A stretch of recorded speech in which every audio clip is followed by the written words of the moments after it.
नमस्कार। आदर्श शिक्षण संस्थान की ऑनलाइन कक्षा में आपका हार्दिक स्वागत है। पिछली कक्षा में हमने दो बैलों की कथा पाठ का चौथा भाग पढ़ा था। आज हम इस पाठ का पांचवा और अंतिम भाग पढ़ेंगे। एक सप्ताह तक दोनों मित्र वहां बंधे रहे। किसी ने चारे का एक तृण भी न डाला। हीरा और मोती एक सप्ताह तक उस कांजी हौस में बंधे पड़े रहे। किसी ने चारे का एक दिन का भी नहीं डाला। एक बार पानी दिखा दिया जाता था, यही उनका आधार था। केवल दिन में एक बार उनको पानी पिला दिया जाता था, यही उनके जीवन का आधार था। दोनों इतने दुर्बल हो गए थे कि उठा तक नहीं जाता था। दोनों बहुत ज़्यादा कमज़ोर हो गए थे कि उठ ही नहीं पाते थे। ठठरियाँ निकल आई थी, यानी कंकाल या हड्डियाँ निकल आई थी, दिखने लगी, इतने थक गए थे वो। एक दिन बाड़े के सामने डुग्गी बजने लगी। डुग्गी यानी डुगडुगी, चमड़े में मड़ा हुआ चौड़े मुंह वाला एक बाजा होता है, डुग्गी। तो एक दिन बाड़े के सामने डुगडुगी बजने लगी और दोपहर होते होते वहाँ 50-60 आदमी जमा हो गए। तब दोनों मित्र निकाले गए और लोग आकर उनकी सूरत देखते और मन फीका करके चले जाते। यानी उन दोनों की नीलामी होनी थी, तो लोग आकर के उनको देखते और देख करके वहाँ से उनकी सूरत देख करके मन फीका करके चले जाते। यानी उनका कोई ख़रीदार नहीं मिला। ऐसे मृतक बैलों का कौन खरीदार होता? सहसा एक दड़ियल आदमी यानी दाढ़ी वाला आदमी, जिसकी आंखें लाल थी और मुद्रा अत्यंत कठोर, आया और दोनों मित्रों के कुलों पर अंगुली गोद करके मुंशी जी से बातें करने लगा। कूला यानी जांग का या धड़ का जोड़, उनमें अंगुली गोद कर यानी अंगुली चुबा कर गड़ा करके मुंशी जी से बातें करने लगा। चेहरा देखकर अंतर्ज्ञान से दोनों मित्रों का दिल कांप उठा। वह क्यों आया है और क्यों टंटोल रहा है, इस विषय में उन्हें कोई संदेह न हुआ। उन दोनों मित्रों को पता चल गया कि यह दड़ियल क्यों आया है और उन्हें क्यों टंटोल रहे हैं।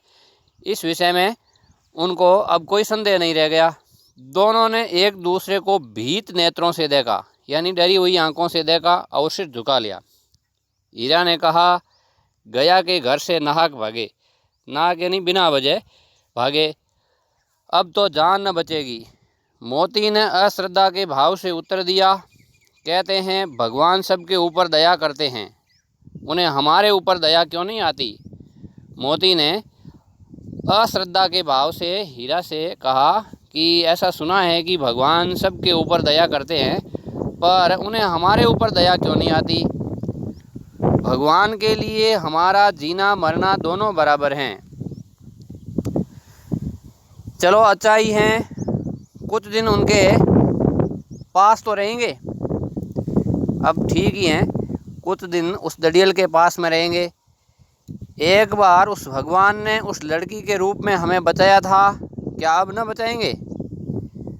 अब हीरा कह रहा है, एक बार भगवान ने एक लड़की के रूप में हमें बचाया था, तो शायद यहाँ भी भगवान बचाएंगे।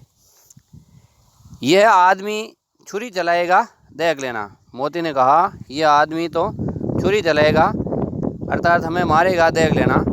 तो क्या चिंता है, मांस खाल सींग हड्डी सब किसी के काम आ जाएगा। हीरा ने कहा, तो चिंता किस बात की, परोपकार हो जाएगा। हमारा मांस खाल सींग हड्डी सब किसी न किसी के तो काम आएगा ही। नीलाम हो जाने के बाद दोनों मित्र उस दड़ियल के साथ चले। दोनों की बोटी बोटी कांप रही थी, अर्थात दोनों का अंग प्रत्यंग कांप रहा था। बेचारे पांव तक न उठा सकते थे, डर रहे थे, डर के मारे पांव तक आगे नहीं बढ़ा सकते थे, पर भय के मारे गिरते पड़ते भागे जाते थे, क्योंकि वह जरा भी चाल धीमी हो जाने पर डंडा जमा देता था। पर डर के मारे वो बेचारे उठते पड़ते भागे जा रहे थे, क्योंकि थोड़ी सी चाल धीमी होने पर वो डंडे जमा देता था। राह में गाय बैलों का एक रेवड़ हरे भरे हार में चरता हुआ नजर आया। रास्ते में उनको गाय बैलों का एक झुंड हरे भरे खेत में चरता हुआ नजर आया। सभी जानवर प्रसन्न थे। वहाँ चरने वाले सभी जानवर खुश थे। चिकने, चप्पल यानी चालाक, कोई उछलता था, कोई आनंद से बैठा पागुर करता था, कोई आनंद में बैठा जुगाली कर रहा था, कोई उछल कूद कर रहा था। कितना सुखी जीवन था इनका, पर कितने स्वार्थी हैं सब। किसी को चिंता नहीं कि उनके दो भाई बदी के हाथ पड़े कैसे दुखी हैं। अब वो दोनों सोच रहे थे कि इनका जीवन कितना सुखी है, पर ये स्वार्थी भी हैं। इनको ये चिंता भी नहीं है कि उनके दो भाई एक शिकारी के हाथ में पड़ करके कितने दुखी हैं। सहसा दोनों को ऐसा मालूम हुआ कि परिचित रहा है। अचानक उनको ऐसा मालूम हुआ कि उनका रास्ता जाना पहचाना है। हाँ, इसी रास्ते से गया उन्हें ले गया था। वही खेत, वही बाग, वही गांव मिलने लगे। प्रतिक्षण उनकी चाल तेज होने लगी। सारी थकान, सारी दुर्बलता गायब हो गई। अब उन्हें रास्ता जाना पहचाना लगा तो उनकी सारी थकान मिट गई। आह, ये लो, अपना ही हार आ गया। इसी कुएं पर हम पुर चलाने आया करते थे। अब उन्हें पता चला कि ये तो अपना ही खेत आ गया। यही कुआं है, इस पर हम पुर चलाया करते थे, यानी पानी निकालने के लिए मशीन चलाया करते थे। यही कुआं है। मोती ने कहा, हमारा घर नज़दीक आ गया। हीरा बोला, भगवान की दया है, मैं तो अब घर भागता हूँ। मोती ने कहा, मैं तो अब घर भागता हूँ। हीरा ने कहा, यह जाने देगा, इसे मैं मार गिराता हूँ। मोती ने कहा, इसे मैं मार गिराता हूँ। नहीं नहीं, दौड़ कर थान पर चलो, वहाँ से आगे हम न जाएंगे। दौड़ करके अपने चारा डालने के स्थान पर चलिए, वहाँ से आगे हम न जाएंगे। दोनों उन्मत्त होकर के, यानी मतवाले होकर के बछड़ों की भांति कुलेले करते हुए, क्रीड़ा करते हुए घर की ओर दौड़े। वह हमारा थान है। दोनों दौड़ करके अपने थान पर आए और खड़े हो गए। दड़ियल भी पीछे पीछे दौड़ा चला आता था। झूरी द्वार पर बैठा धूप खा रहा था। बैलों को देखते ही वह दौड़ा और उन्हें बारी बारी से गले लगाने लगा। मित्रों की आंखों से आनंद के आंसू बहने लगे।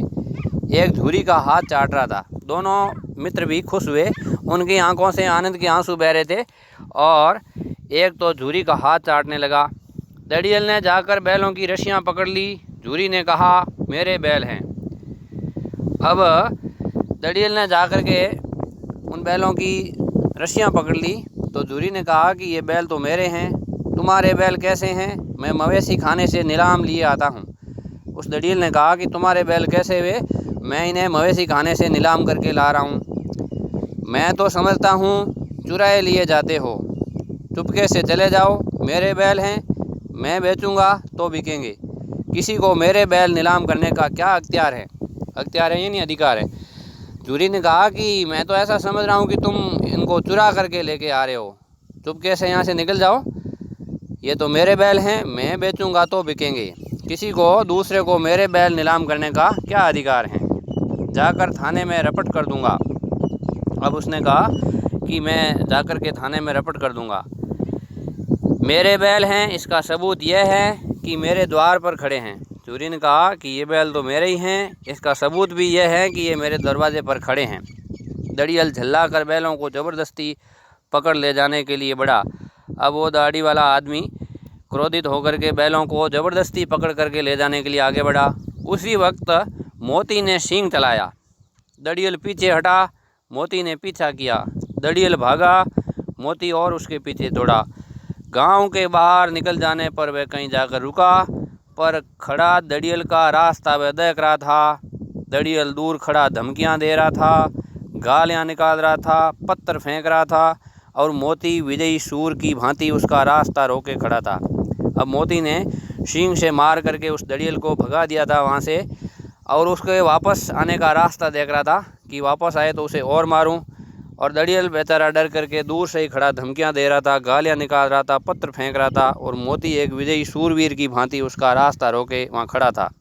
गांव के लोग ये तमाशा देखते थे और हंसते थे। जब दड़ियल हार कर चला गया तो मोती अकड़ता हुआ लौटा। हीरा ने कहा, मैं तो डर गया था कि कहीं तुम गुस्से में आकर मार न बैठो। मोती ने कहा, अब न आएगा, आएगा तो दूर से ही खबर लूँगा, देखूँ कैसे ले जाता है। जो गोली मरवा दे, हिरण ने कहा, अगर वो गोली मरवा दे तो मर जाऊँगा, पर उसके काम ना आऊँगा। हमारी जान को कोई जान ही नहीं समझता। मोती ने कहा, हमारी भी तो जान है, हमारी जान को कोई जान ही नहीं समझता, इसलिए कि हम इतने सीधे हैं, सीधे साधे हैं, इसलिए हमारी जान को कोई जान नहीं समझता। जरा देर में नांदों में खली, भूसा, चोकर और दाना भर दिया गया और दोनों मित्र खाने लगे। झूरी खड़ा दोनों को सहला रहा था, वह उनसे लिपट गया, यानी गले लगने लगा उन बैलों से। झूरी की पत्नी भी भीतर से दौड़ी दौड़ी आई, उसने तो आकर दोनों बैलों के माथे चूम लिए।